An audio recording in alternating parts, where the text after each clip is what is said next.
Hey, I'm James Leslie. And I'm Olivia Reda. Our patient was a 60-year-old male who had type 2 diabetes and lives in Opelika, Alabama. We did a safety check when we got to the house, and we told our client to make sure that the floors were clean and were scattered clutter free because we don't want him to trip or cut his foot on something because having diabetes, he would have a hard time healing the wound and he'd be at an increased risk for infection because of that. Um, and that's all for the safety part. So, when talking about the patient's medications, including anything over the counter, the patient takes metformin and glipizide for his as his oral diabetic drugs, as well as a daily vitamin. For the glipizide, the effect is decreased with the concurrent use of NSAIDs, warfarin, corticosteroids, or alcohol. For metformin, that drug is decreased in its effect if it's taken with alcohol. And the client explained to us that he takes his metformin every morning as well as his glipizide. He takes his metformin with food and the glipizide 30 minutes prior to eating at the same time each morning.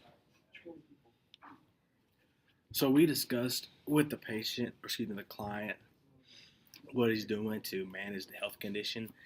And he told us that he goes to the doctor every time he needs to refill his oral diabetic medication, and that he goes to the eye doctor annually because he heard that if you have type 2 diabetes, you're at higher risk to have eye problems down the road, and he doesn't want that to happen. So he says he goes there once a year.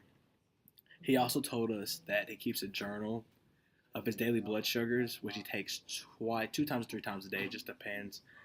And he takes a daily record and shows his doctor every time he goes back to the doctor to get his refills.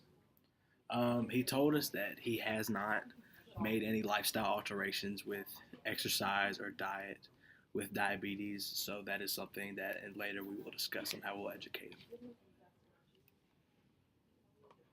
him. The client did not utilize any community resources for his condition. We advise that the client could either go to an exercise class or a diabetes help group just to learn more about the condition and some lifestyle changes that he can make, just kind of like different food options that he could eat to try to help manage his disease better. The client has all available resources to get all of his diabetic material, such as the test strips, if the meter breaks to get a new meter. And he also told us that he does have the money to make food because it is more expensive to eat healthier. So he does have the money to make the lifestyle changes, and he does have the money if he wanted to get a gym membership or something. He did acknowledge that he does have these resources. He just not hasn't used them yet. So our client lives alone and he's neither a caregiver or requires care from anyone. However, he does go visit his father every single day just to kind of help with his ADLs, any grocery shopping, just kind of anything he needs. His father does live with his wife, but our client does like to go and just kind of give an extra set of hands. However, this does not really affect his disease at all. So with our education, it was more, excuse me, our education was more of because he's on the medicine and he does say he takes it. He's pretty good at taking the medicine. He takes it about the same time every day and does take the metformin with food and the glipizide 30 minutes before eating.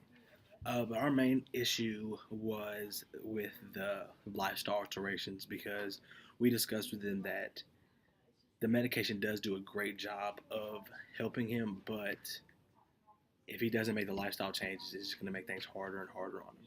So we did discuss. We told him that he needs to eat more fruits and vegetables, and he does a lot of cooking. So we told him whenever he's using the canned stuff, try to use if he's using like fruit, no sugar added fruit because there's no point in having the extra sugar, and then no like salt added with the canned vegetables and stuff like that. We told him to avoid soda because soda is packed full of sugar, and that definitely would not help with his insulin problems. I can do this part. And then also sorry, we told our patient if he ever feels like symptoms of hypoglycemic like if he's dizzy, lightheaded, has a really bad headache, really hungry. We told him to keep a granola bar or crackers, something that's a good carb source just to kind of boost up his sugar. And also, we advised him to exercise at least 30 minutes a day. And this could just be 30-minute exercise, walking around the street. Um, and we told him just before he exercises to check his blood sugar before, make sure it's in relatively healthy range, and to keep a snack on him as well in case he starts to feel those symptoms of hypoglycemia. And to piggyback off what Olivia said, I also to make sure to tell him that it doesn't have to be a high intensity workout. It can be, like she said, just walking, or if he goes to get groceries, park his car at the back of the parking lot and walk a little further, or take an extra lap in the grocery store.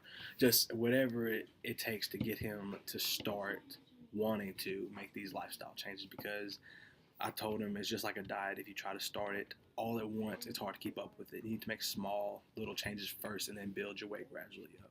Guess you can give an overview now. And give an overview of the whole thing. yeah. But overview, he was pretty with everything. I think mostly was just the lifestyle changes.